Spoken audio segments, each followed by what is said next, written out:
20 years ago, on what seemed like a peaceful night in a suburb of Arkansas, a 4-year-old girl vanished from her own bedroom. No noise, no struggle, no clear trace, just a wide-open window left like a chilling challenge.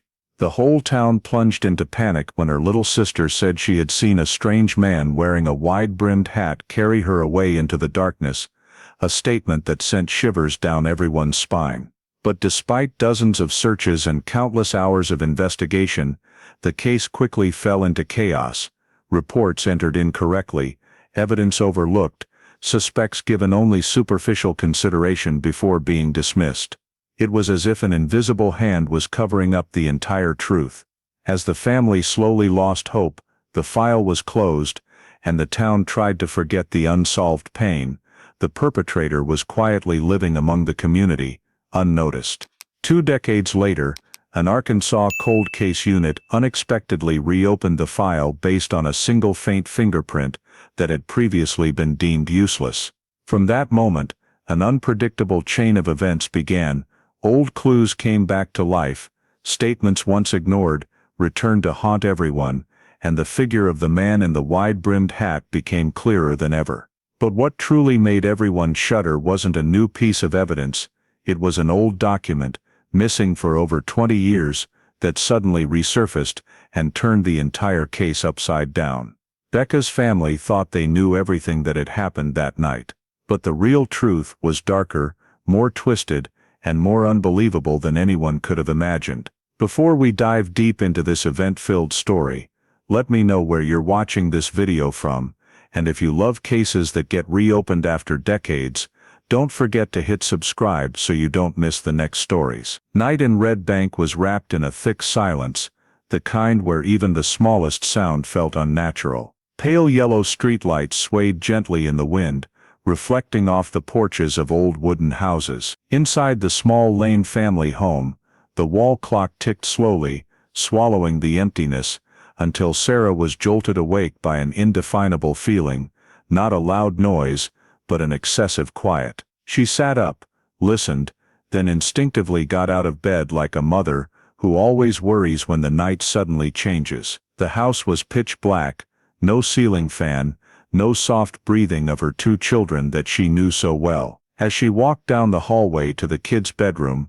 Sarah noticed the door was slightly ajar, something she was certain she hadn't left that way before sleeping. She pushed it open, letting the soft green nightlight illuminate the room, and in that instant, her whole body felt like it dropped into an icy void. Becca's bed was empty. Her little stuffed animal had fallen sideways onto the floor. The curtains fluttered lightly in the night breeze coming through the unusually wide-open window, as if someone had just climbed out that way. Sarah rushed to the window, looked out at the pitch-black backyard, but saw nothing except leaves rustling and tree shadows swaying. Her heart pounded, panic rising so fast she had to grip the bed frame to stay upright. She called, "Becca," her voice trembling and almost choking, but the room remained silent.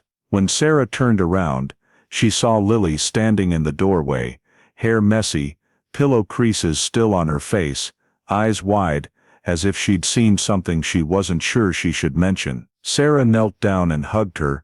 "Did you hear anything? Did you see anything?" Lily blinked rapidly, then whispered that she had woken up in the middle of the night and seen a man walk into the room, tall, bearded, wearing a wide-brimmed hat, pick Becca up and carry her out the window. No screaming, no struggling, just that figure disappearing into the darkness, as if it happened so routinely there was no need to hide. Sarah froze, numbness spreading through her body. She ran to the small table near the front door where the phone sat. Her fingers shook so badly she could barely dial, but she finally got through to 911. She tried to stay calm but failed.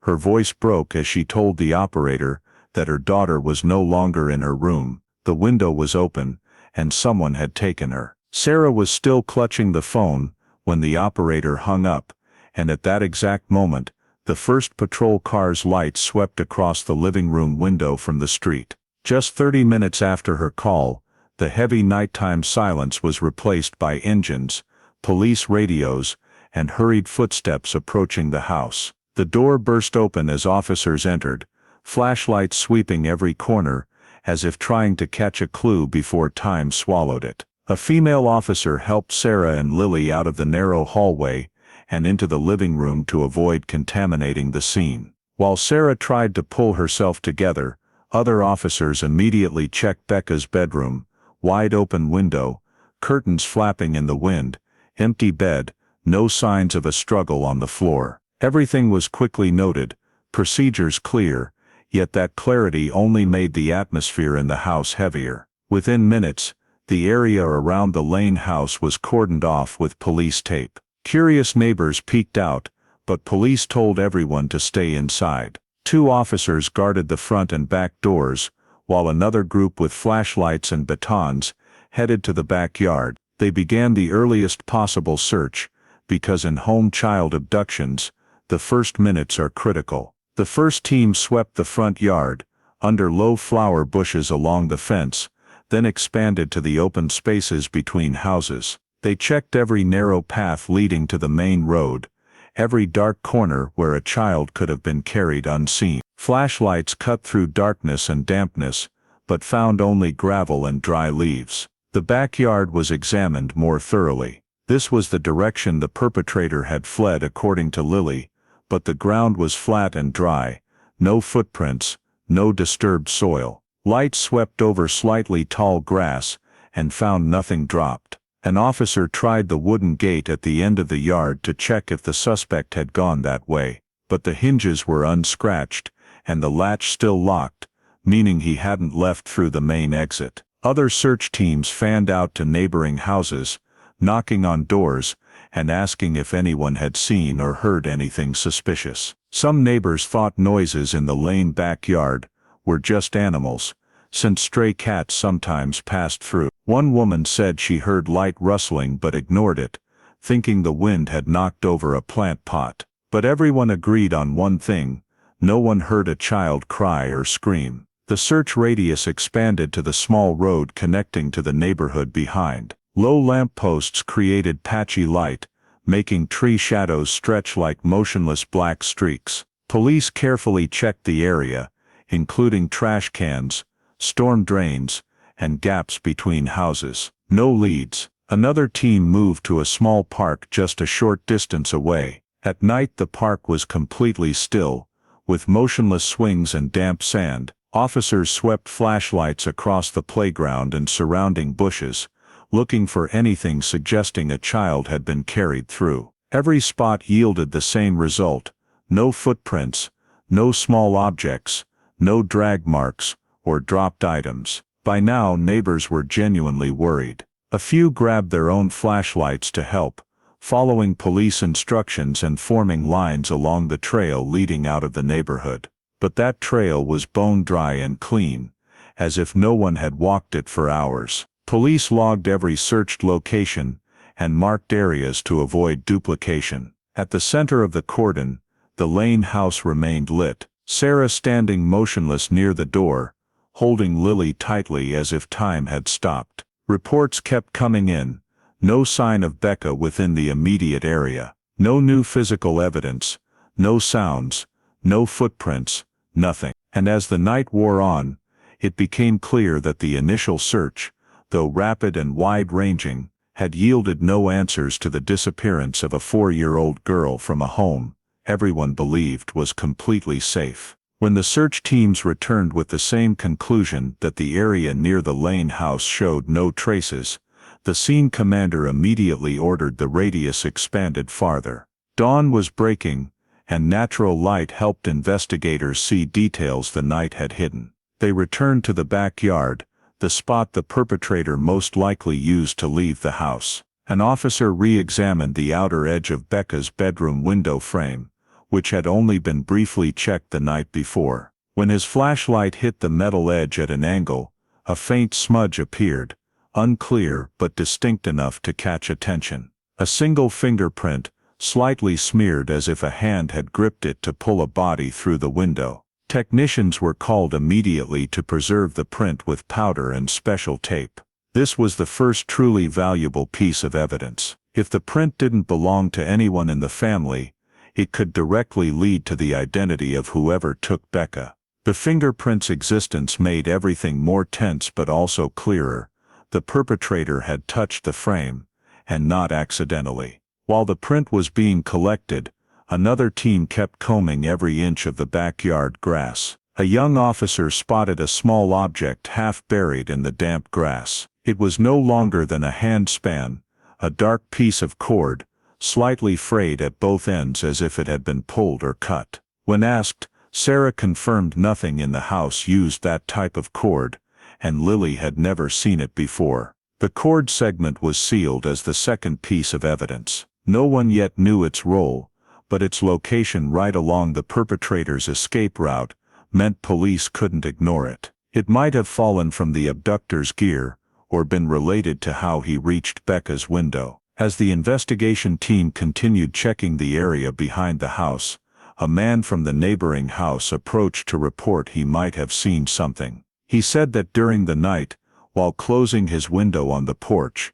he saw a figure moving very quickly through the darkness between the two houses. The figure was low to the ground, appeared to be carrying something in his arms. He heard no noise, couldn't see a face or clothing clearly, just that shape vanishing toward the trail leading to the vacant lot behind the row of homes. The statement was vague, but matched the direction suggested by the evidence. Investigators recorded it and compared it to the scene map. From Becca's window to where the neighbor saw the figure, then to the trail, everything formed a connected sequence, though still hazy. That trail was immediately examined in detail. Morning light filtering through the trees let police see every patch of dirt and broken twig, but the path was dry and flat, showing absolutely no sign anyone had passed recently, especially someone carrying a small child.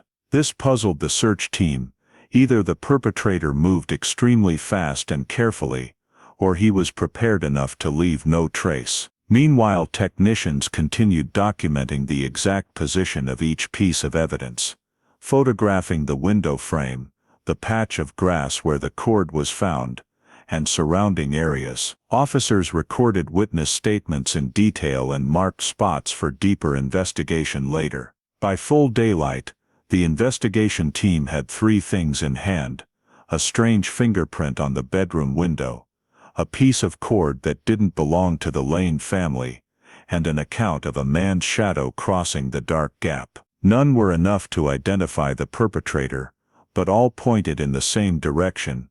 Whoever took Becca hadn't acted impulsively or recklessly. He knew the routes, knew the timing, and left very little behind. And although the newly found evidence didn't yet provide a definitive answer, they were the first pieces of a much larger picture. A picture the investigation team now had to follow one tiny mark at a time, because that was all Becca Lane had left behind on the night she vanished. When the first pieces of evidence were seized and logged, the investigation team moved to the next step, screening every man living near the Lane house to see who might match the description Lily had given. Though a 6-year-old's account could not be treated as perfectly accurate evidence, it remained the only lead directly tied to the person who took Becca, and police had no choice but to use it for the initial narrowing of suspects. 3 men in the area were quickly placed on the interview list. All lived within a very close radius of the Lane home, were roughly the same age, and had all been in the neighborhood the night Becca vanished. The first was a construction worker who lived alone a few houses down from the Lanes. He had a thick mustache and a tall build, fairly close to the description of the man with a beard. When questioned, he said he had been working the night shift and never left the job site. Timesheets from his employer and a statement from his supervisor confirmed he was there the entire night. Security cameras at the construction site also matched the timeline, so despite the physical resemblance, he was quickly cleared. The second was a middle-aged man who lived near the neighborhood playground. He was known for being grumpy and often out walking late at night, which had prompted complaints from neighbors. When questioned, he said he had gone to bed early and noticed nothing unusual. Investigators asked about the wide-brimmed hat he was known to wear while gardening, but he insisted he never wore it at night. Neighbors confirmed his house lights went off early, and they never saw him leave. With no physical evidence pointing to him, he was also eliminated. The third man drew the most attention from police. He lived directly behind the lanes, just one lot away from where the witness had seen a figure. He had a beard along his jawline, and owned a wide-brimmed hat he often wore outdoors. Both details matched what Lily remembered.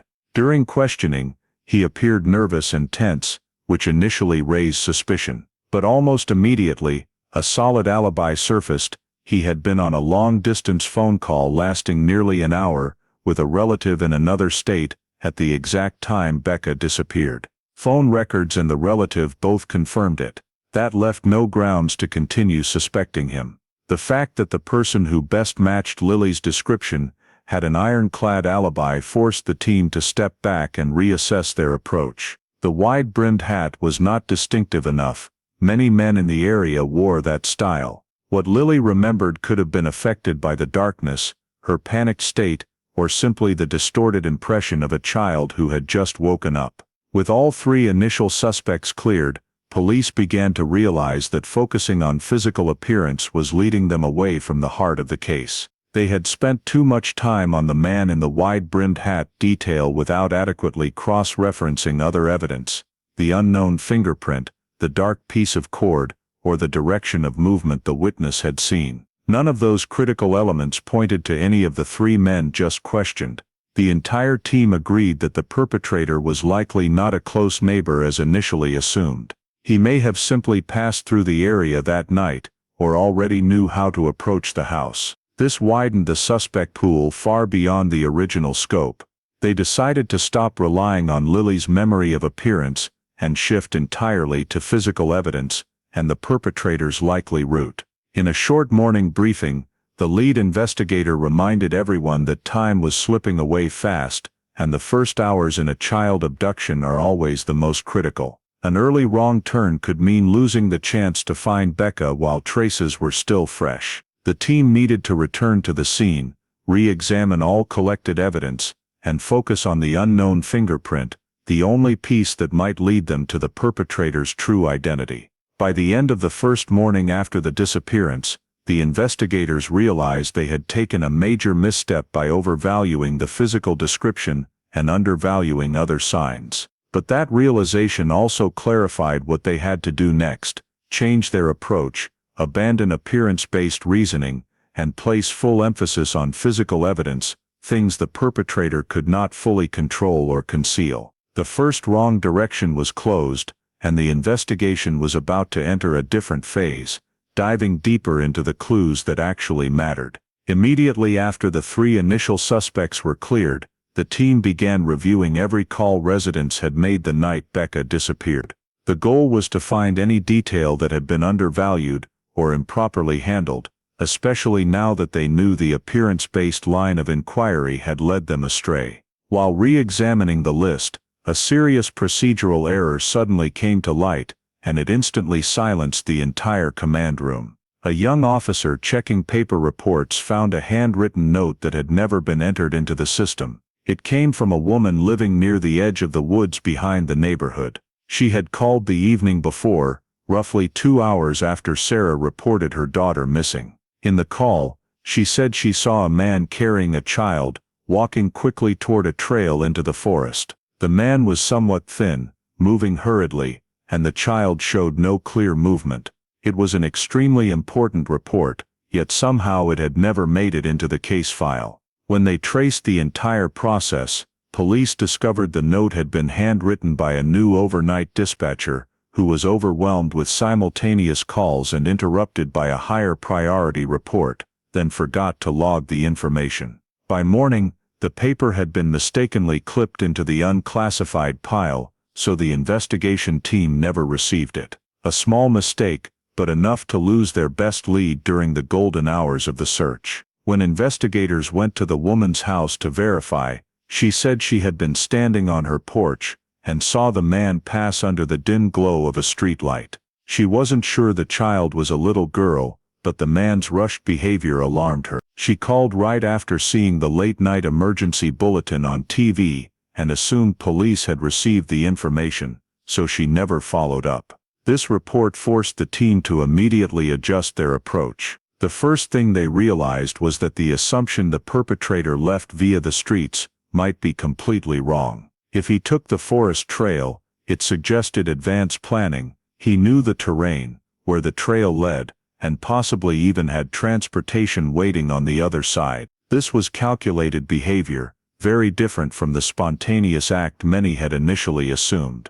Because of the error, the team had missed the chance to search the woods that same night, when footprints were fresh, fibers still in place, and the ground undisturbed. Now, nearly a full day later, the odds of finding useful traces had dropped dramatically. Still, they had no choice but to try to mitigate the damage. The tracking team was sent immediately to the trailhead to sweep the entire area, even knowing the chances were slim. Meanwhile, another group was tasked with double-checking every call from that night to ensure nothing else had been missed. After thorough cross-checking, they confirmed the woman's report was the only one that had slipped through, but that single omission was enough to completely change the investigative strategy. The quick end-of-day briefing was tense yet determined. The commander acknowledged that this procedural mistake might have delayed narrowing the search too long, but stressed that they could not let it happen again. All information intake procedures were ordered tightened immediately.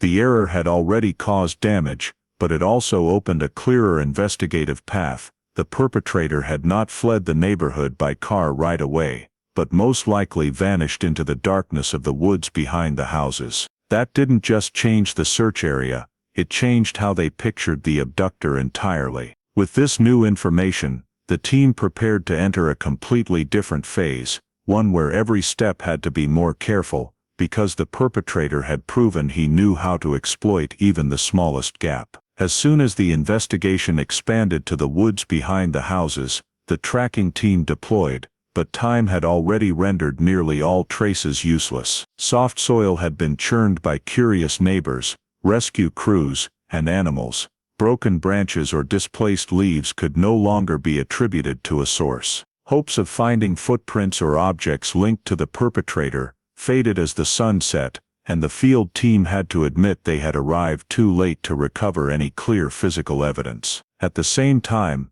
a report from the lab made the atmosphere in the command room even heavier. The fingerprint lifted from Becca's bedroom window frame did not match anything in the state database. At that time, the database was limited and mostly contained convicted felons, so useful comparisons were practically non-existent. The dark cord found behind the house also yielded no usable DNA.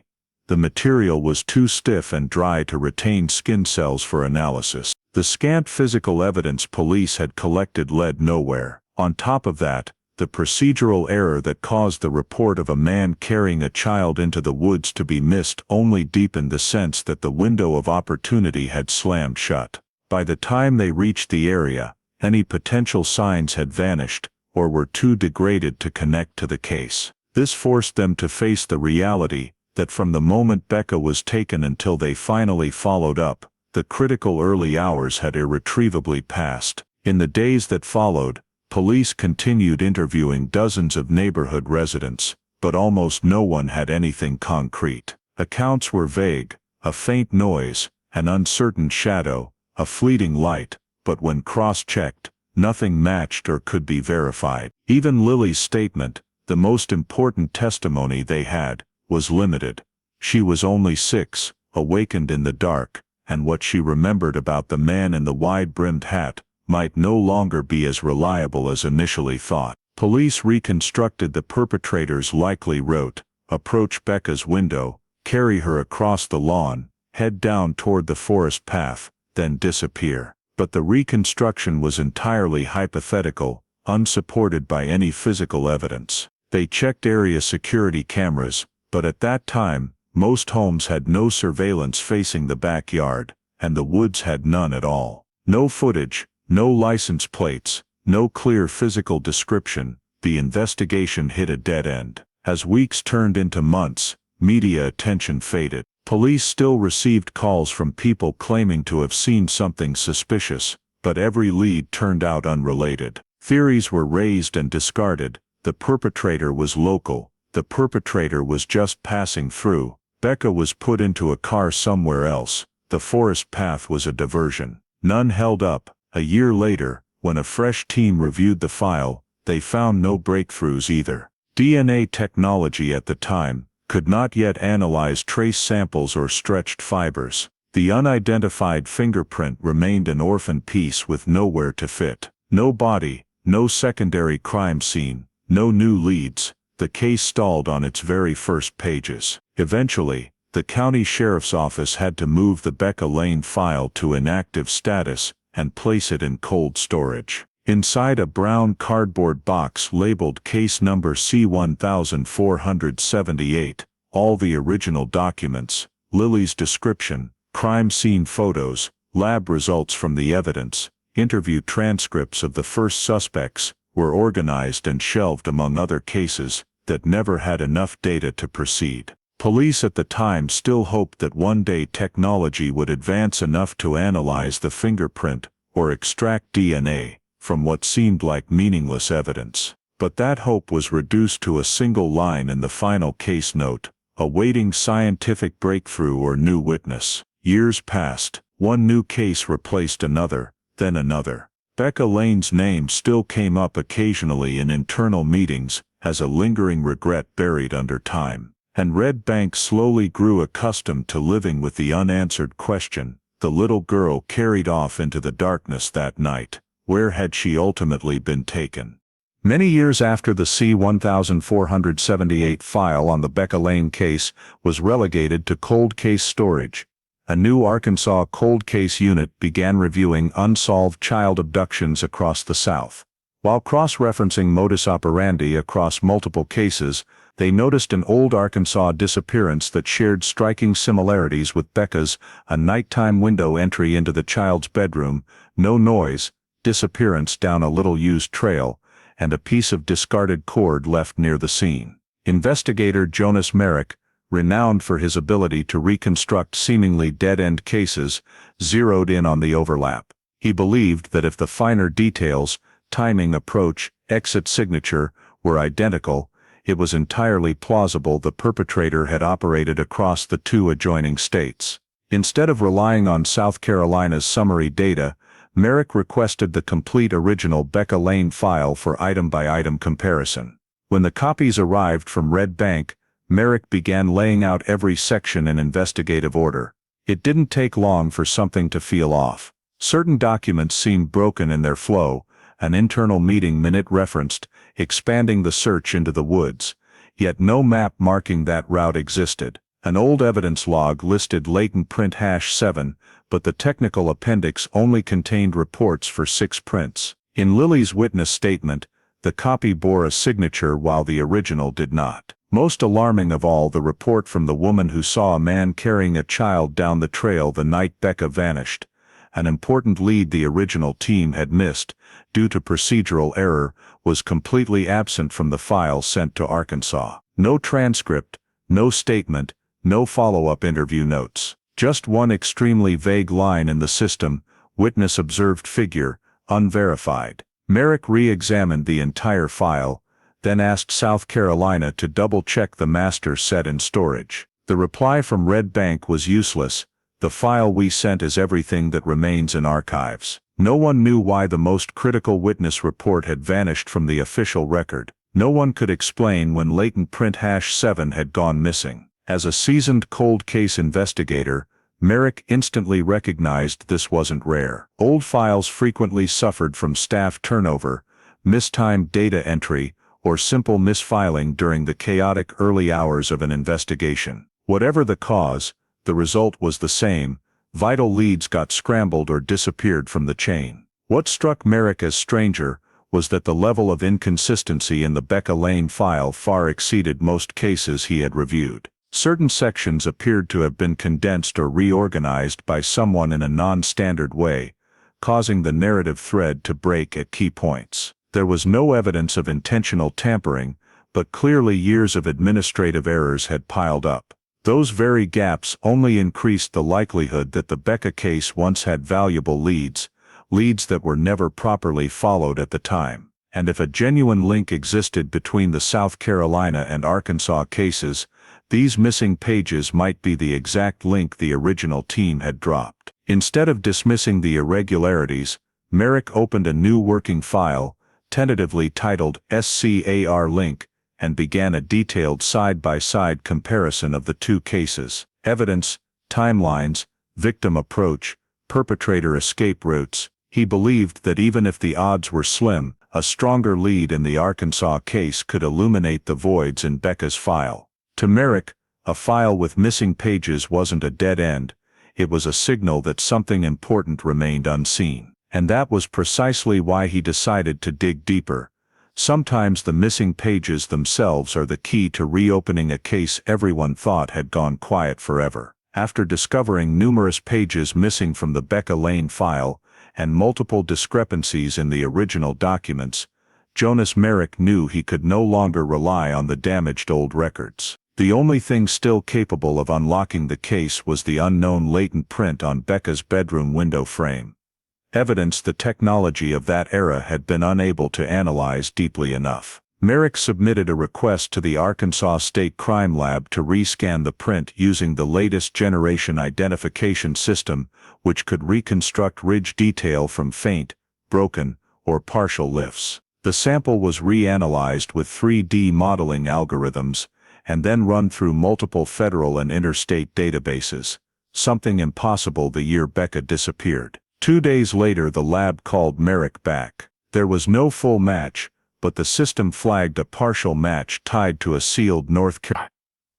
A partial match is not absolute identification, but it is strong enough to suggest the person who left the print shared ridge characteristics with a name stored in the sealed file. That typically happens for two reasons: the sample is too degraded, or the person is a close blood relative of the original record subject. For the first time in decades, that print had spoken. Merrick immediately sent an urgent request to the FBI Charlotte field office for access to the sealed file. After a series of clearances, he was granted a redacted extract. The first page that appeared carried a name that stopped him cold: Earl McDowell. McDowell had lived in North Carolina, but the file noted he had resided briefly in Red Bank, South Carolina, exactly during the period Becca Lane vanished. The North Carolina file showed McDowell had been investigated for a nighttime home invasion, but lacked sufficient evidence to prosecute. The case went dormant, and McDowell left the state soon afterward. One handwritten note from the North Carolina investigator, circled in red, was short but chilling. Frequently targets homes with small children. Nocturnal activity. When compared to the Becca Lane case, window entry, silent movement, escape through the woods, the MO lined up closely. The partial fingerprint match made the possibility even more significant. To confirm, Merrick requested old Lexington County residency records. Within hours the archivist located the exact entry: Earl McDowell had rented a house just 3 doors down from the Lane family. Merrick sat motionless for several seconds. This was the first piece that snapped cleanly into place since he opened the file. It wasn't coincidence, it was a perfect chronological fit. McDowell fled North Carolina after a child bedroom break-in investigation. Appeared in Red Bank at the exact time Becca disappeared. Partial fingerprint match linking straight to his record. As Merrick read further, large sections were redacted because they pertained to an old federal investigation. But what remained was enough to show McDowell was the type of subject routinely flagged for monitoring: drifter, avoided contact, odd jobs in small towns, then vanished. Further digging revealed another critical note: McDowell left Red Bank abruptly a few months after Becca disappeared, leaving no forwarding address or contact information. At this point Merrick knew the case had entered a new phase. The fingerprint was the only piece of physical evidence in the entire Becca Lane investigation, and now it pointed to a specific name: a man who had lived practically next door to the victim. Even though it was only a partial match, in cold cases a partial can sometimes be the strongest thing you get, because it raises the critical question: if this isn't McDowell's print, then whose is it within his close circle? A relative, a sibling, or McDowell himself? with the old lift too degraded for a full hit. Merrick set the file down and took a long breath. After nearly 2 decades of silence, the name Earl McDowell had finally stepped out of the dark. And this was only the beginning of the next chain of discoveries. The name Earl McDowell, emerging from the partial fingerprint match, was like an old silhouette rising from a past no one had expected to see again. As Jonas Merrick widened his search, he quickly realized McDowell was not the kind of person who could ever be overlooked in an investigation, unless he had never appeared on anyone's radar to begin with. And that was exactly what had happened. In the North Carolina file, McDowell was described as a quiet man who kept to himself and displayed odd behavior around areas with young children. Merrick reviewed the old reports and found McDowell had been suspected in 2 separate nighttime home invasions. Both homes had children, and both cases lacked enough evidence to charge him.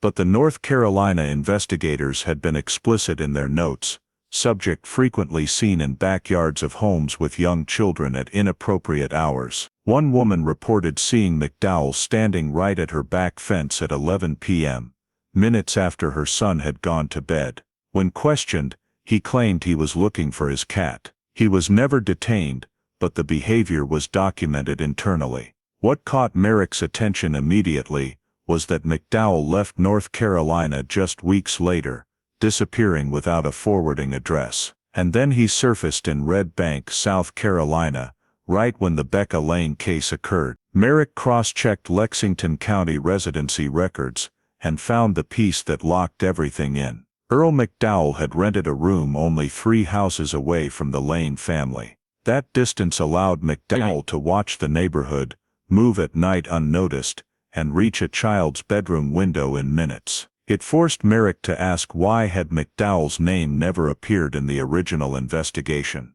Digging deeper, the reason became clear: McDowell had registered residency on a short-term temporary form, the kind local police in that era had no direct access to when compiling lists of nearby residents. So he lived in the neighborhood yet remained completely outside the initial canvass. No interview, no note, no name on the screening list. As if he were a shadow no one saw. But one detail interested Merrick even more: McDowell left Red Bank just 3 weeks after Becca vanished. No new address, no notice, no change of address form, exactly the same way he had left North Carolina. His trail afterward grew faint. For about 3 years there were no fixed addresses, only scattered short-term registrations in Tennessee and Georgia. With that pattern, McDowell could easily vanish from traditional law enforcement databases in the pre-digital age. The few old neighbors Merrick managed to track down all gave descriptions that sent chills down his spine. Barely spoke, stared at kids playing in front yards. Never saw him in the daytime, but he'd be lurking near fences at night. His windows were always covered like he didn't want anyone looking in. One man who lived at the corner leading to the Lane house added, "I don't remember the name, but I remember him. A few weeks before the little girl went missing, I kept seeing him standing in the dark at the end of his yard. Only when I flipped on the backyard light did he turn away." No one called police at the time. Red Bank was a peaceful place and people didn't suspect neighbors. But to Merrick, those accounts painted a crystal-clear picture. McDowell habitually moved stealthily and watched children, and the behavior repeated across locations. The partial fingerprint match on Becca's window frame was only half the problem. The other half was the identical modus operandi: silent entry, no confrontation, knowledge of terrain, and rapid disappearance after the incident. When Merrick lined up the timelines, he realized something even more disturbing: the timing of the Arkansas abduction. The case that prompted him to reopen Becca's file fell squarely inside the long blank period in McDowell's known movements. No address, no employment, no paperwork, a perfect void. All of it led to a conclusion Merrick could no longer ignore. Earl McDowell was not a name that surfaced by chance from a fingerprint. He was the prime suspect, the one the original investigation had completely missed. And clearly, to uncover the truth behind that name, Merrick would have to dig all the way to the bottom of the dark years McDowell had left behind.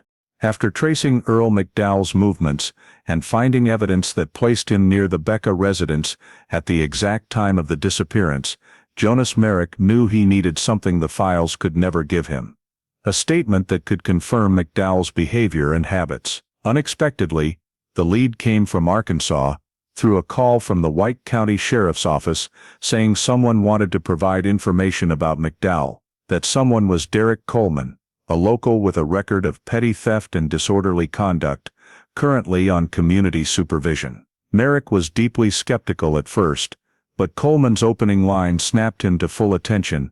He said he could take a kid through a window, and nobody would ever know. Coleman stated that years earlier, while living in a cheap motel near Bald Knob, Arkansas, he had known McDowell for a time. The two of them occasionally drank with a few other men behind the parking lot. McDowell was usually quiet, but whenever he got drunk he would let slip strange remarks that sometimes made people uneasy. One night, Coleman said, McDowell stared out into the darkness beyond the fence and muttered, "Any house that lets kids sleep next to a window is just asking for trouble. That's the easiest time to take one." Nobody understood it at the time, and nobody asked. But when Merrick heard it, he immediately connected it to the single most critical detail in Becca's case. The bedroom window left wide open, no sound, and Lily never heard the child being carried away. Even though the account was compelling, Merrick stayed cautious. Coleman was a convicted felon, so his credibility had to be thoroughly vetted.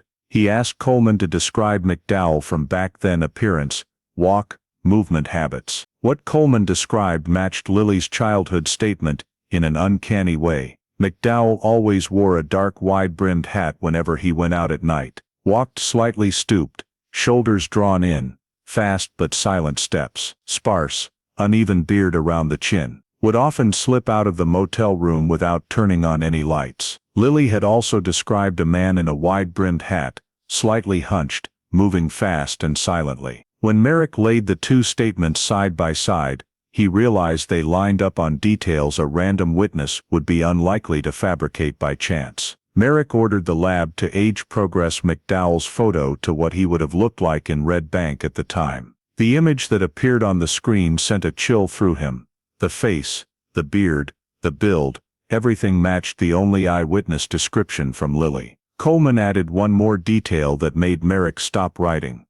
McDowell always carried a length of dark cord in his pickup to tie down loads. Once when it snapped, McDowell tossed the leftover piece onto the grass behind the motel. Coleman remembered because he was sitting right there. Merrick instantly connected it to the dark cord Red Bank police had found behind the Lane house, a piece of evidence that yielded no DNA back then, and was eventually written off as random debris. Before it meant nothing. Now the same type of cord was turning up in two places hundreds of miles apart, both tied to the same man. The only problem was Coleman's reliability. Merrick pulled his full record, priors, a history of giving false statements in minor cases, past alcohol issues. But he had no beef with McDowell, and no apparent motive to lie. More importantly, Coleman could not possibly have known about Lily's statement or the cord behind the Lane house.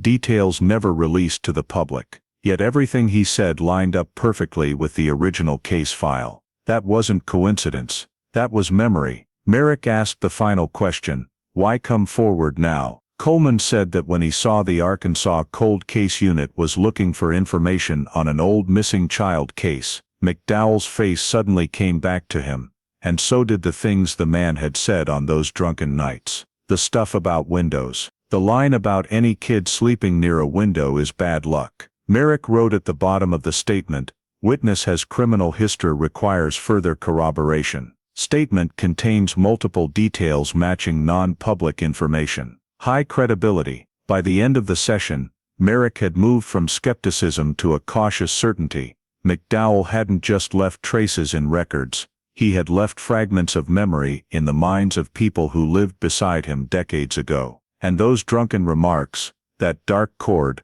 that stooped figure under the night lights, everything pointed the same way.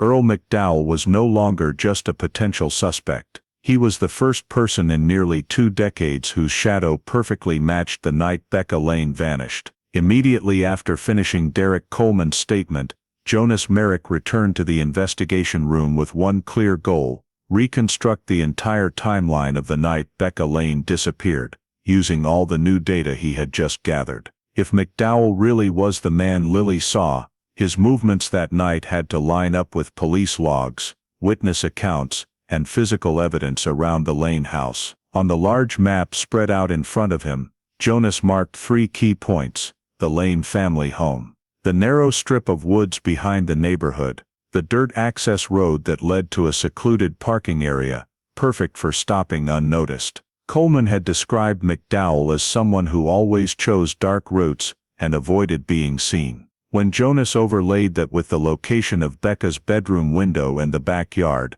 one thing became clear: the most logical approach for the perpetrator wasn't from the front, where porch lights and neighbors could spot him, but from the woods in the back. Jonas marked a small trail that original investigators had noted on their diagram but never analyzed deeply. They dismissed it as a kid's play path, not a perpetrator route. Now it stood out dramatically. Next, Jonas re-examined the full timeline of that night, from the moment Sarah Lane discovered the open window until the first patrol units arrived. But when he cross-referenced the original Red Bank PD records with the scanned copies Arkansas had received, he froze on one entry. The recorded time of the first police arrival didn't match. In Red Bank's original file, the first unit was logged at 11:48 p.m. by Officer Goodwin, but in the archived version Arkansas had, the time read 11:59 p.m. An 11-minute discrepancy, small on paper, but in a case like this, 11 minutes could rewrite the entire investigation. Jonas dug into the second patrol unit's report, the officers who actually entered the Lane house first. This time the discrepancy was worse. Their arrival time had been written over, different pen, different ink. Worse still, a short note about a dark figure moving west of the Lane residence had been crossed out in red pen. Jonas leaned back. This wasn't a typo. This was evidence the file had been altered, and altered clumsily. But why? By whom? For what purpose? He went deeper, pulling every neighbor's statement. Most were routine: someone heard a dog, someone heard a faint noise. But one line from a woman 2 houses away had been marked, not relevant. Right around midnight, I saw a man walking fast along the back fence behind the Lane house. I thought he was late-night trash pickup. Jonas frowned. Red Bank had no late-night trash service. Why was this marked irrelevant? Who made that call? The name of the person who flagged it was smudged in the original and nearly illegible in the scan. Jonas called Red Bank PD for the untouched paper originals, but they confirmed some pages damaged by age, ink fade, or storage errors. Exactly the pattern he had suspected when pages first went missing. The Becca Lane case had been mishandled from night 1. Slowly the picture Jonas was building became clearer. The perpetrator approached from the woods, slipped through Becca's window, carried the child out the same way along the trail. A neighbor saw a figure along the back fence, but the note was dismissed. Police arrival times were fudged, possibly to cover delays or mistakes. Most importantly, every single element perfectly fit McDowell's known behavior. No noise, approached from the rear, chose darkness, took the child through the window. Jonas felt the pieces locking together, like they had been waiting for this moment. But one last thing needed checking: was another critical report also mishandled? He reviewed every call logged with dispatch that night, and he found one odd entry. A short call from a resident reporting a strange man near the tree line. The call was marked clerical error, no record retained. A call about a stranger near the woods, at the exact time Lily saw the man in the dark hat. A call that had been erased from the file. A chill ran down Jonas's spine. Not because the perpetrator was clever, but because the old case file had blurred its own clearest footprints. And those discarded fragments, wrong times, crossed out reports, descriptions labeled irrelevant, were now helping Jonas reconstruct what no one had fully seen all those years ago.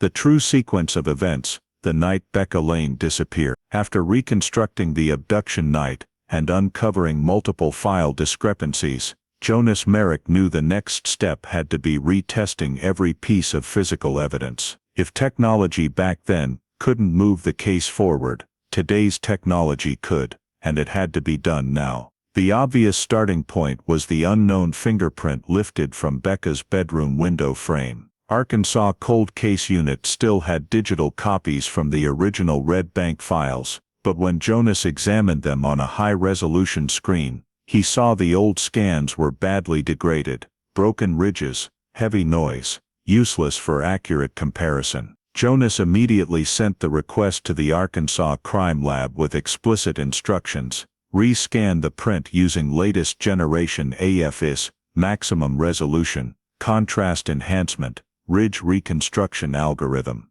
He stressed, analyze from the original South Carolina lift, not the old scan. Just hours later, the original lift arrived in Arkansas, via federal priority courier. When the lab tech began rebuilding the print, Jonas stood in the room. Harsh white lights poured onto the table, reflecting off the freshly processed lift. The ridges emerged layer by layer, like a breath returning from the past. The first software run showed 78% similarity. Not enough. Jonas told them to push resolution to absolute maximum. The tech isolated ridge groups, cleaned noise, reconnected fragments worn by dust and time. Second run, 92%. Third run, 98.4%.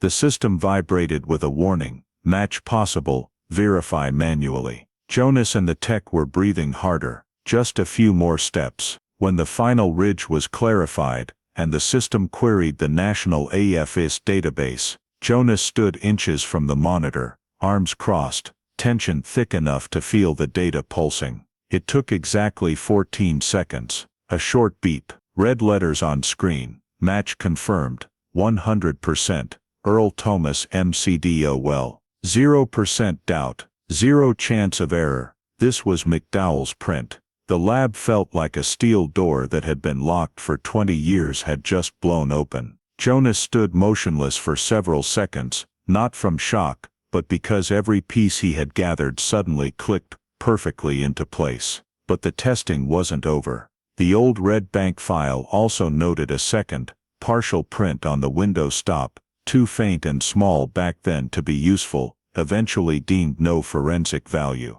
Jonas ordered it reprocessed too. Soon the system produced a usable image, not perfect, but clear enough to run. AFIS compared it in seconds, and returned. Match, retired investigator R. Hayward. Jonas frowned, then immediately understood. R. Hayward was the original Red Bank lead investigator in the first days of the search. His print was there because he had touched the window frame while examining it from outside. Back when protocol didn't always require gloves for every action, and procedural error, but it didn't affect the main conclusion. Jonas noted, second print belongs to former investigator, unrelated to crime. Does not diminish value of primary print. Still, Hayward's print showing up unlogged only reinforced what Jonas already suspected: the case had been chaotic from the start, with small mistakes piling into 20 years of deadlock. When the lab report printed,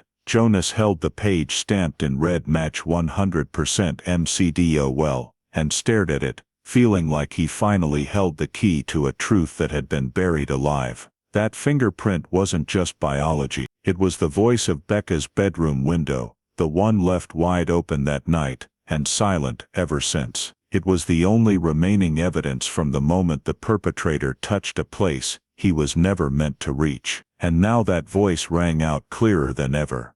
McDowell had been there. He had touched the frame. He was the last person to make contact with Becca Lane before she vanished. Jonas knew that with this result, every thread now led straight to McDowell.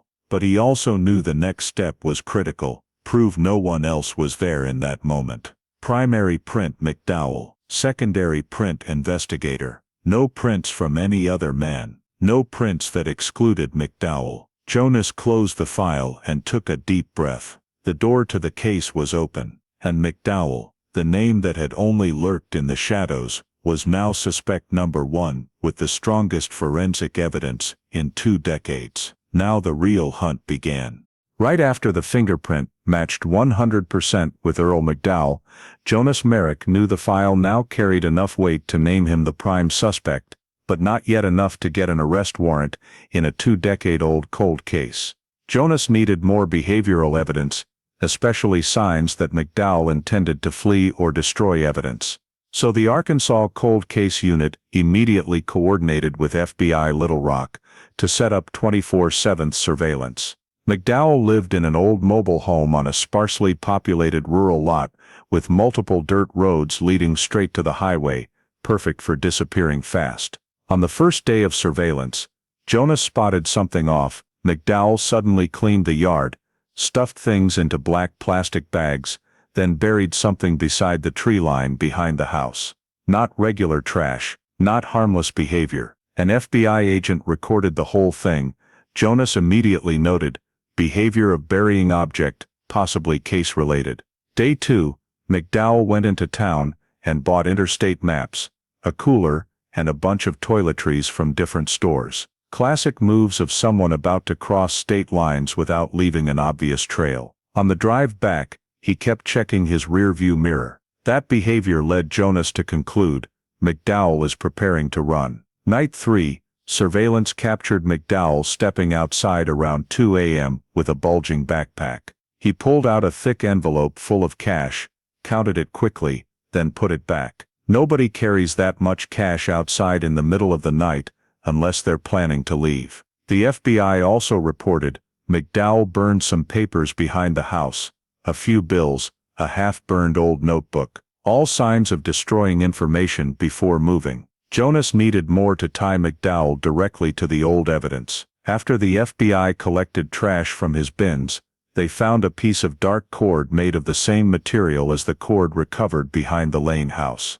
They couldn't prove it was the exact same cord from back then, but it backed up Coleman's statement that McDowell always carried that type of cord in his truck. They also found a piece of tie-down fabric that matched Coleman's description. The FBI additionally pulled a short recorded call from McDowell's phone, a 7-second call to an unknown number in Alabama, that said only "I'm about to move. No when, no where, just about to." Night 4, McDowell drove toward the woods, the exact route Jonas had reconstructed in Becca's timeline. He was carrying a large trash bag and buried it in a clearing. Surveillance waited until he left the area, then dug it up immediately. Inside the bag were old clothes covered in moss, a dark-colored scarf, a torn wide-brimmed hat, exactly the style Lily had described, more than 20 years ago. No usable DNA, but the shape of the hat was valuable enough to log as a suspect identification item.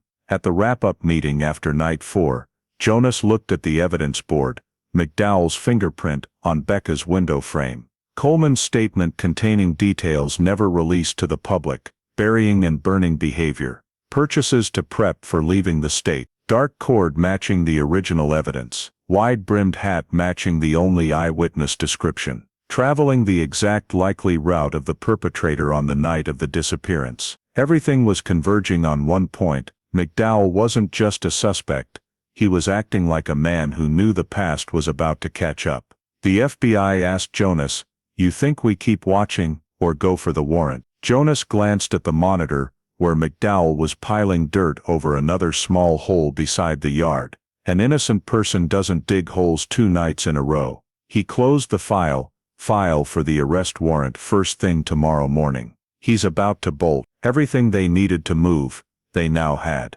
When the warrant was signed early that morning, Jonas Merrick and the FBI rolled out the tactical team to McDowell's mobile home. From the night before, surveillance had already documented plenty of flight prep behavior. Loading the truck, gathering cash, burning papers. This morning it was even clearer. McDowell was loading water jugs, instant food and bags of clothes into his old pickup. He kept looking around, visibly tense, like he could take off from Arkansas any second. FBI radioed, "Target is about to start the engine." Jonas didn't wait. "Move in now. Don't let him reach the dirt road." 2 FBI vehicles boxed McDowell's truck in front and behind.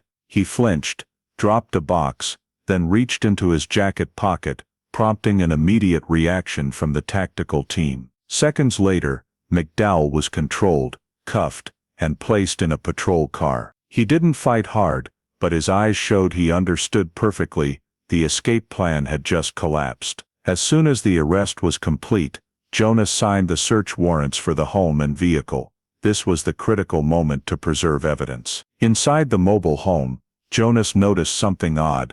Despite the place being run down, certain areas were cleaned way too thoroughly. Signs of deliberate evidence wiping. In a locked drawer next to the desk, they found interstate maps with 3 exit routes marked, an empty envelope covered in dirt, an old notebook with many pages torn out. Those items proved intent to flee, but Jonas needed more. Something that pointed straight back to Becca Lane. In a wooden cabinet by the kitchen, the search team located a large plastic bin. When they opened it, they saw an old wide-brimmed hat with the brim torn in the exact spot Lily had described. Several pieces of dark cord, same material as the cord found behind the Lane house. Tie-down fabric matching the type Coleman had mentioned. Jonas picked up the hat and held it next to the composite sketch, based on Lily's statement. The match was almost perfect, no DNA, but visually it was the strongest piece linking to the description from the night Becca vanished. Continuing under the bed, they located another plastic bag, containing more old cord sections. Some were cut and twisted in a way used for quick binding. Very similar to the piece left in the Lane backyard. In the corner of the bedroom, the team found something that stopped Jonas cold, an old window frame board, nearly the same size as Becca's bedroom window frame. It wasn't direct evidence, but its presence among McDowell's personal items was something Jonas couldn't write off as coincidence. Meanwhile, the truck search turned up more tie-down cord of the same type as inside the house. Used rubber gloves, a small tarp with soil that looked like the type from behind the Lane house. The lab would confirm. They also recovered a metal lighter with deep scratches, matching the description in an old Red Bank report of a metal object that had fallen near Becca's window, but was dismissed as unimportant and never collected. Each small item was starting to fit a clear pattern. McDowell habitually carried cord. He wore a wide-brimmed hat. He kept items that matched witness and original evidence descriptions, and he was trying to hide or destroy things. When all the evidence was sealed and transported to the lab, McDowell had already been moved to a holding cell. He stayed silent, didn't ask for a lawyer, didn't ask why he was arrested. He just sat with his head down, hands cuffed in front of him. A posture Jonas had seen many times in suspects who knew the past had finally come knocking. Watching him through the glass, Jonas knew the investigation had crossed the point of no return. He had been preparing to run. He had burned and buried items. He kept things that matched witness descriptions and original evidence. A case once headed for the dark, now had light. The items in McDowell's home were telling the same story the original crime scene couldn't. McDowell was in custody. His home had been searched, and the secrets he had hidden for more than 20 years were finally starting to surface. McDowell was brought straight to the interrogation room after the search. He sat up straight, fingers laced, eyes calm but wary. Jonas Merrick walked in and set the thick file on the table. On top was the 100% fingerprint match result. No need for pressure yet. Jonas started with standard procedure. McDowell listened carefully to his rights being read, then immediately said, "Don't need a lawyer. I didn't do anything wrong." Jonas had heard that line countless times. The way McDowell said it wasn't the confidence of an innocent man. It was the too quick defense of someone who had rehearsed a script. Jonas asked about his current life, why he moved to Arkansas. McDowell answered by the book, wanted quiet, looking for work, cheap living. When Jonas shifted to his past in South Carolina, McDowell hesitated for a beat. "You used to live near Red Bank." "I was there. For a short time. Nothing to do with this." Jonas didn't mention Becca's name yet. He asked about the old neighborhood, the row of prefab houses, the trail behind the woods. McDowell answered with a level of detail that caught Jonas's attention. That corner house, the faded green swing still there. Jonas stopped writing. The faded green swing detail only appeared in internal crime scene photos, never released. Jonas didn't react, just gently pivoted. You know the Lane family. No, never met them. Don't pin this on me. Jonas slid the photo of Becca's bedroom window across the table. Your fingerprint is right here. McDowell gave a short laugh and looked away from the photo.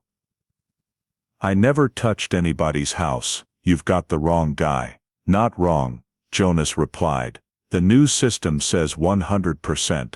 You touched this frame. McDowell went quiet for a few seconds, then changed tone. If it's there, I probably brushed past it walking by. No big deal. Jonas wrote it down. 1 minute earlier, McDowell said he had never touched it. Now it was possible accidental contact. First contradiction. When Jonas mentioned the window being opened, McDowell blurted, "That old kind of screen, you yank hard, and it pops right off." Jonas looked him dead in the eye. How do you know the screen was loose? That detail was never made public. McDowell froze, then started rambling. Just a guess. Old houses are all like that. But Jonas knew the crime scene report specifically noted the screen latch was misaligned, letting the perpetrator open it almost silently. That was knowledge only someone who did it would have. Jonas kept testing reactions. You ever wear a wide-brimmed hat? McDowell shook his head fast. Hate hats. But when Jonas placed the torn wide-brimmed hat recovered from the house on the table, McDowell changed his story. Oh, that hat. I picked it up at an old job. Not really mine. Jonas marked another contradiction from never wear hats to picked it up for yard work. When the tie-down cord came up, McDowell got irritated. Everybody has cord. I drive a truck. Jonas asked straight, remember tossing a piece of cord into a vacant lot behind a motel in Arkansas? McDowell stared at Jonas, fear flashing for the first time. Who told you that? Jonas didn't answer, just wrote reaction confirms behavior. At the end, Jonas asked the hammer question. Becca Lane. The little girl who was sleeping when she was carried out. You know anything about that? McDowell answered instantly. The kid was out cold. She didn't even know. Jonas cut him off. Why did you say out cold? The public story only says she vanished from her bed. Nobody ever said she was asleep or awake. McDowell clenched his fists. I guessed. Kids are asleep at that hour. But Jonas knew internal reports noted the pillow indentation and undisturbed blankets. Becca was asleep. McDowell couldn't know that, unless he was the one standing there when the window opened. Jonas shifted again. Did you carry Becca out of that bedroom that night? McDowell growled. I didn't do anything to that kid. Jonas leaned back, closed the file. He didn't need a direct confession. He needed the chain of logic, and McDowell had just handed him plenty. Remembering non-public details, green swing, loose screen, admitting possible contact with the window after denying it, strong reaction when the cord was mentioned, describing Becca as out cold, contradicting himself about the hat. All of it was knowledge only someone at the scene could have, not guesses. In the post-interview report, Jonas wrote, subject denies everything but volunteers multiple details only the perpetrator would know. Numerous internal contradictions in statement. This constitutes an indirect confession through exclusive knowledge and involuntary reactions. As McDowell was escorted out of the room, he still wore an outward calm, convinced he hadn't said anything. But Jonas knew better. He had said way too much. The memories he had buried for 20 years had finally slipped out, not as a confession but as details no innocent person could ever know.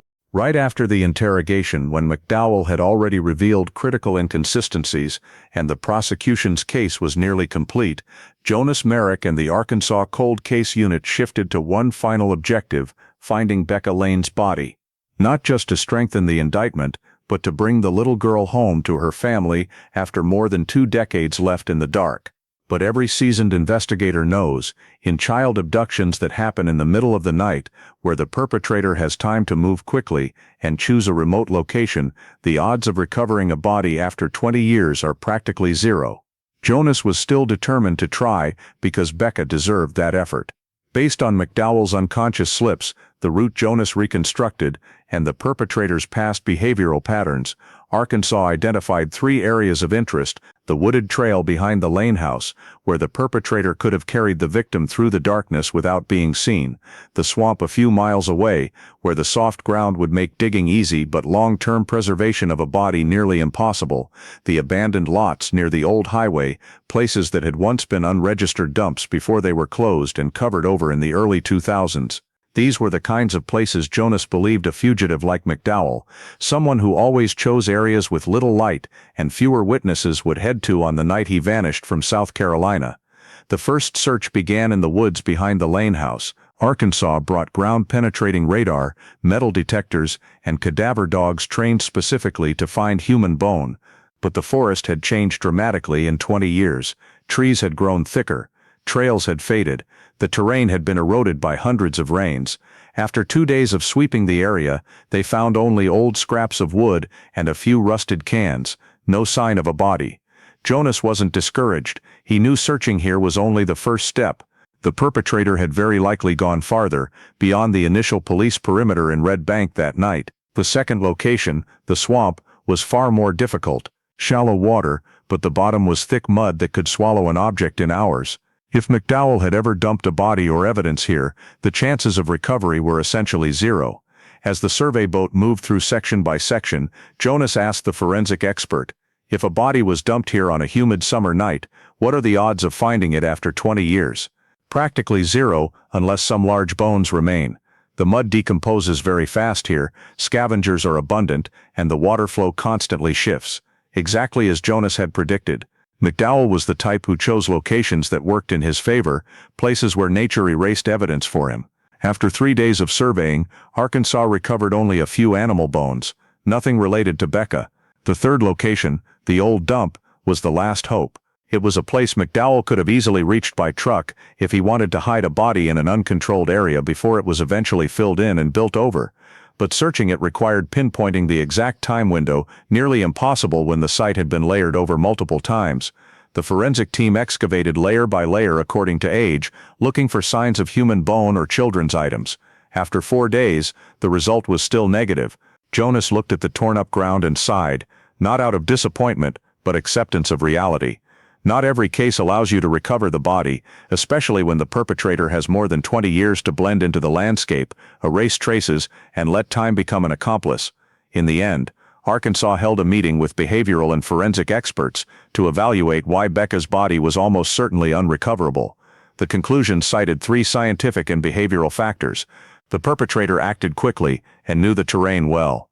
From Jonas's reconstruction, McDowell chose low-traffic wooded paths and moved along routes without lights. This allowed him to reach the swamp or other remote spots before Red Bank police could seal the area. The environment destroys remains extremely fast. Heat, humidity, swamp mud, and scavengers erase nearly all traces within days. Deliberate concealment. McDowell had a history of burying, burning, and discarding items. This reinforced the theory that he disposed of the body in a way that made recovery nearly impossible. The final report concluded, likelihood of recovering the body after 2 decades, extremely low. Jonas read it, went quiet for a few seconds. He knew he had to accept the truth. Closure isn't always perfect. But he also knew, no body does not mean no justice. The forensic file, physical evidence, witness statements, McDowell's own slips, and his concealment behavior were enough to take him to trial. Finding Becca was what Jonas wanted most, but bringing the perpetrator into the light, that was what he had to do, and the case file was now ready for the next critical phase. When the search for the body yielded nothing, Jonas Merrick knew the final chapter of the case would play out in court. No body, no direct confession, but they had fingerprints, physical evidence, a reconstructed timeline, witness statements, and especially the unconscious slips McDowell himself made in the interrogation room. Earl McDowell's trial drew huge attention in Arkansas. Lily Lane, Becca's older sister, the only person who saw the figure carrying her little sister away more than 2 decades earlier, sat in the front row. The atmosphere in the courtroom was heavy. Everyone understood this was the last chance to close a file that had haunted Red Bank in Arkansas for over 20 years. Lead prosecutor Rebecca Holt presented the case with clear, unflinching precision. "We are not relying on speculation. We are relying on science, physical evidence, consistent testimony, and modern investigative conclusions." She laid out 4 main categories of evidence: 100% fingerprint match to McDowell on Becca's bedroom window frame, items that matched the type used by the perpetrator on the night of the disappearance, reconstructed timeline based on new data and corrections to the old record, witness testimony and McDowell's own statements revealing knowledge only someone at the scene could have. Holt emphasized, no single piece of evidence condemns a man by itself, but when every piece is put together, they all point in the same direction, to the same person, Earl McDowell. The fingerprint expert was called. On the large screen appeared side-by-side images, the print lifted from the window frame in 2001 and McDowell's print taken in 2023. Every ridge matched perfectly. The expert stated, "This is a 100% match, zero error, zero doubt." Defense counsel tried to raise doubt. "The old print is degraded, it could be misinterpreted." The expert shot back, "We didn't create anything new, we only enhanced the original data. Every ridge was on that frame in 2001. That moment made McDowell lower his head, avoiding the jury's eyes. The prosecution then presented each item one by one: the torn wide-brimmed hat that matched Lily's description of the man that night, dark cords identical to the type found behind the Lane house, used rubber gloves bearing soil consistent with the Lane property, a small tarp that could have been used to wrap or transport a body. The prosecution didn't call these items from the crime, they called them repeated behavioral patterns. It's not any single object that condemns him, it's the totality of habits, possessions, and the match to the original description that forms the strongest evidence." Jonas took the stand. He walked the jury through the timeline step by step. The perpetrator approached the Lane house via the wooded trail, opened the loosely screened window, carried Becca out the back way unseen, took advantage of the fact that police arrived later than originally recorded, disappeared from Red Bank immediately after the crime. He pointed out the error in the old record. The arrival time of the first officers was off by nearly 11 minutes, a critical window that gave the perpetrator extra time to escape. The jury sat in complete silence as Jonas concluded. Only someone who knew the terrain and the timing could have done this. McDowell's fingerprint is exactly where the perpetrator had to touch. The prosecution called Derek Coleman, the man who once heard McDowell refer to carrying a kid out a window. Defense objected because of Coleman's criminal record, but the prosecutor immediately countered. Coleman had no knowledge of the case details. What he heard matched Lily's description, and it matched an internal report about the window screen, details never made public. Right after that, the prosecution played McDowell's own unconscious statements from the interrogation. "That old screen would just rip if you yanked it. The kid was sound asleep, she didn't even know. Who told you about that cord?" The prosecutor said plainly, "These aren't guesses, these aren't coincidences. This is scene-specific knowledge, something only the person there that night could know." Defense argued the statements were vague, but the jury had heard enough to feel the chilling precision of every slip. The defense's entire strategy hinged on one weakness: missing pages in the file, some reports mishandled, inconsistent police arrival times. A shaky file, they argued, means every conclusion built on it is shaky. The prosecution fired back. "Yes, the old file had errors, and that's exactly why we relied on new evidence, modern science and the defendant's own behavior. The errors in the old file explain why the case stayed cold for 20 years, not why McDowell is innocent." After 2 days of deliberation, the jury returned. No one moved. Lily clutched the old handkerchief, the only thing still left of Becca. The foreperson stood and read, "We find Earl McDowell guilty." Lily brought her hand to her mouth, tears streaming, but she didn't collapse. It was the cry of someone who had finally seen justice. Jonas closed his eyes, exhaled, feeling 2 decades of darkness in this case finally torn apart.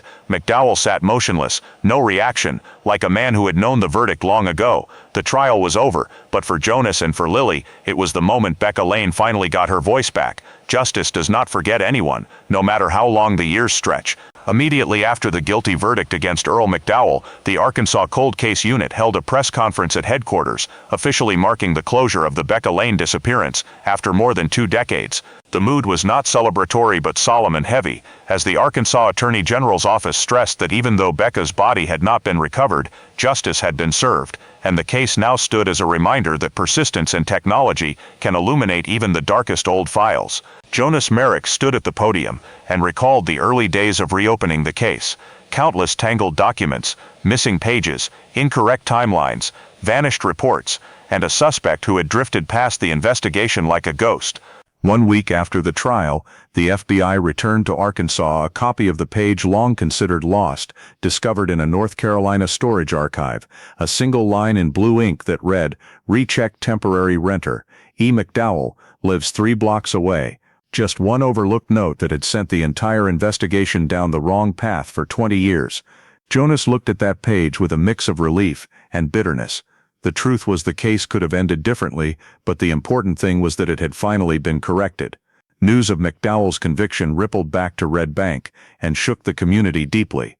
They lit candles outside City Hall, and Lily Lane released an audio message thanking everyone, saying her family didn't get a perfect ending, but at least the truth had been acknowledged, and her little sister would not be forgotten. Residents who had lived there that year remembered the flashing patrol cars and the whispered calls of Becca's name that echoed for years. Now the pain eased because the story finally had an answer. In its final report, the Arkansas Cold Case Unit highlighted the 3 key factors that solved the case: modern forensic technology that restored faded fingerprints, the team's relentless effort to connect every tiny fragment of information, and the willingness to confront past investigative mistakes in order to establish proper new procedures. Becca's file was stamped solved and placed in the National Cold Case Archive. As Jonas slid the folder back onto the shelf, he didn't feel complete satisfaction, only a renewed sense of duty. If this case could be untied after 2 decades, many others were still waiting their turn. The door on the Becca Lane case closed, but its ripple effects spread outward, in the red-known community of Red Bank, across Arkansas, and in the hearts of the investigators, a reminder that justice can arrive late, but it never loses the way. The story of Becca Lane happened more than 20 years ago, yet it touches the very modern fears of American life today. Children going to sleep in homes they believe are safe, only to vanish through a slightly open window, a perpetrator like Earl McDowell living among the community, going to work, moving houses, keeping a wide-brimmed hat, and dark cords that no one ever noticed. One line in a file, E. McDowell lives 3 blocks away, getting lost and causing the entire system to miss the killer for 20 years. From those details come clear lessons. Home safety in America isn't just locking the front door, it's knowing your surroundings. Ground floor windows, new neighbors, the dark areas behind the house like the trail in Becca's backyard. The second lesson comes from Lily, the only child who saw the man in the dark hat carrying her sister away. Her account was doubted, blurred by time, yet ultimately matched the actual hat in McDowell's house and his own slip about that old screen. Just yank it and it rips. That reminds us to listen seriously to children when they talk about anything strange, a neighbor staring too long, a strange car parked out front, or a silent phone call in the middle of the night. Finally, the story of the recovered FBI page, modern fingerprint technology bringing old evidence back to life, and Jonas's persistence all show that justice in America doesn't come automatically. It requires a system willing to admit mistakes, update its tools, and citizens willing to cooperate and keep demanding answers instead of accepting that case will never be solved. Thank you for following this haunting yet hopeful journey of justice for Becca Lane. If you'd like to keep walking with us through more cases that finally saw light after years in the dark, please subscribe to the channel so you don't miss anything. See you in the next video, where we'll continue exploring reopened cold cases and the truths that finally found their voice.